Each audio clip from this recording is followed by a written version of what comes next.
would only go so far when you got head start. We could stay at home and watch the sunset, but I get up from asking all you boys.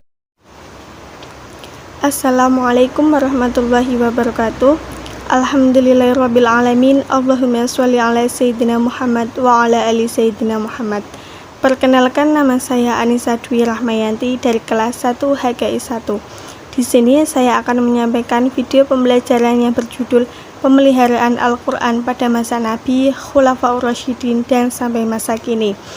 Video ini dibuat guna memenuhi tugas ujian akhir semester mata kuliah studi Al-Quran Hadis yang diampu oleh Ibu Maya Dina Rohmi Muswirah SHIMA. Selanjutnya akan saya sampaikan video pembelajaran tersebut. Al-Quran adalah kitabullah yang merupakan dasar syariat dan sumber dari segala sumber hukum Islam, yang merupakan suatu kewajiban bagi umat Islam untuk melaksanakannya. Di dalamnya terdapat penjelasan halal dan haram, perintah dan larangan. Al-Quran menerangkan budi pekerti dan sopan santun yang harus dipegangi pula untuk mendapatkan kebahagiaan sebagai sumber hidayat, sehingga mendapatkan kedudukan yang tinggi di dalam surga yang penuh dengan kenikmatan. Al-Quran memperkenalkan dirinya dengan berbagai ciri dan sifatnya. Salah satu di antaranya adalah kitab yang keotentikannya dijamin oleh Allah, dan ia adalah kitab yang selalu dipelihara.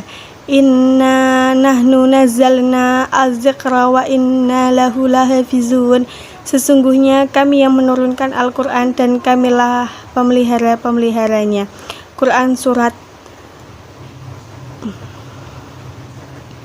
Kata Al-Quran berarti bacaan. Asal kata Al-Quran itu bentuk masdar dengan arti isim maf'ul yang berarti.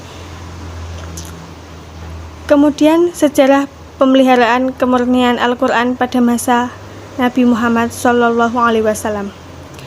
Pada permulaan Islam, bangsa Arab adalah merupakan bangsa yang buta huruf dan amat sedikit di antara mereka yang mengenal tulis baca. Mereka belum mengenal kertas sebagaimana sekarang. Perkataan al-warak atau daun yang lazim pula dipakaikan dengan arti kelas di masa tersebut hanyalah dipakaikan pada daun kayu saja. Setiap diturunkannya Al-Quran, Nabi selalu menyuruh menghafalnya dan menuliskannya di bebatuan, kulit binatang, pelepah kurma, dan lain sejenisnya, seperti benda-benda tipis yang dapat ditulis. Dan pula Nabi menerangkan akan sebagaimana ayat-ayat itu nantinya disusun dalam sebuah surat. Artinya oleh Nabi diterangkan bagaimana ayat-ayat itu mesti disusun secara tertib urutan ayat-ayatnya. Di samping itu, Nabi juga membuat aturan, yaitu hanya Al-Quran sajalah yang diperbolehkan untuk ditulis dan melarang selainnya, termasuk hadis maupun pelajaran-pelajaran yang keluar dari mulut Nabi Muhammad Sallallahu Alaihi Wasallam. Hal ini bertujuan agar apa yang dituliskannya adalah betul-betul Al-Quran dan tidak tercampur adukan dengan yang hal Al-Quran betul-betul terjamin kemurniannya. Nabi menganjurkan supaya Al-Quran itu dihafalkan di dalam dada masing-masing sahabat dan diwajibkan pula untuk dibaca pada setiap salat. Kemudian pemeliharaan Al-Quran pada masa sahabat Abu Bakar As-Siddiq. Setelah Rasulullah wafat, sahabat Ansyar dan Muhajirin sepakat menunjuk Abu Bakar menjadi khalifah, dan terjadilah peperangan untuk menumpas orang-orang murtad dan para pengikutnya serta orang-orang yang mengaku dirinya menjadi nabi. Di antara peperangan tersebut yang terkenal dengan peperangan Yamamah, tentara yang ikut sendiri dari para sahabat yang kebanyakan hafal Al-Quran. Mereka yang gugur dalam medan pertempuran sebanyak 70 syuhada. Oleh karena itu, sahabat Umar bin Khattab khawatir akan makin bertambahnya para hufaz yang gugur dalam medan pertempuran dan mengakibatkan lenyapnya Al-Quran bersama dengan meninggalnya para hufaz tersebut. Maka Umar bin Khattab datang kepada Khalifah Abu Bakar untuk membicarakan hal tersebut. Umar berkata kepada Abu Bakar sebagai berikut, "Saya khawatir akan gugurnya para sahabat yang lain dalam peperangan selanjutnya, sehingga banyak ayat-ayat Al-Quran itu perlu dikumpulkan. Dengan demikian, Al-Quran telah ditulis secara keseluruhan oleh Zaid bin Sabit dalam lembaran-lembaran dan diikatnya dengan benang dan tersusun menurut apa yang telah ditetapkan dan diajarkan oleh Rasulullah. Kemudian diserahkan kepada Abu Bakar dan mushaf tersebut tetap berada di tangan Abu Bakar selama pemerintahannya dan kemudian dipindah ke rumah Umar bin Khattab sampai beliau wafat, dan sepeninggal beliau dipindah ke rumah Hafsyah putri Umar, istri Rasulullah sampai pada masa pengumpulan dan penyusunan Al-Quran pada masa Khalifah Utsman bin Affan. Selanjutnya, pemeliharaan Al-Quran pada masa Khalifah Utsman bin Affan.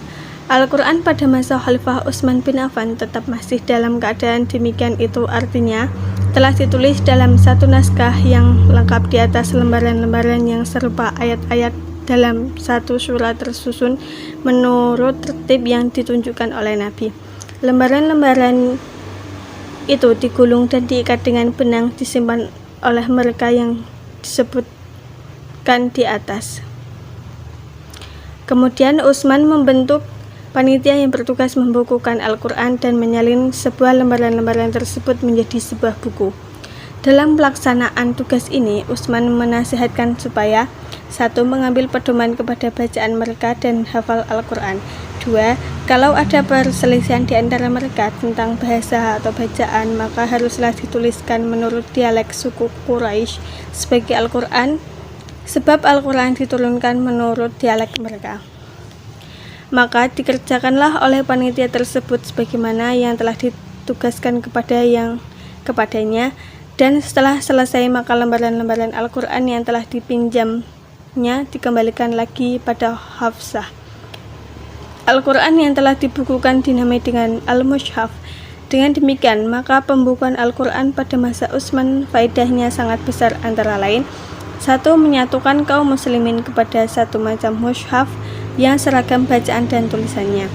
2. Menyatukan tertib susunan surat-surat menurut tertib unit sebagaimana yang kelihatan pada mushaf pada masa sekarang. Di Indonesia sudah merupakan hal yang menjadi kebiasaan diadakan musabaqah tilawati Al-Quran yang diperuntukkan mulai dari usia anak-anak sampai pada tingkatan dewasa, mulai dari tingkat kelurahan sampai kecamatan, kabupaten, bahkan sampai tingkat-tingkat nasional.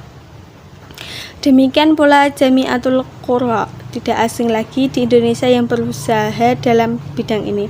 Dengan usaha-usaha yang disebutkan di atas, maka terpeliharalah Al-Quran Al-Karim hingga sampai kepada kita semua sekarang dengan tidak ada perubahan sedikit pun dari apa yang telah diturunkan oleh Allah kepada Nabi Muhammad. Cukup sekian video pembelajaran dari saya, dan terima kasih bagi yang sudah menonton. Apabila ada kesalahan mohon dimaafkan. Wassalamualaikum warahmatullahi wabarakatuh.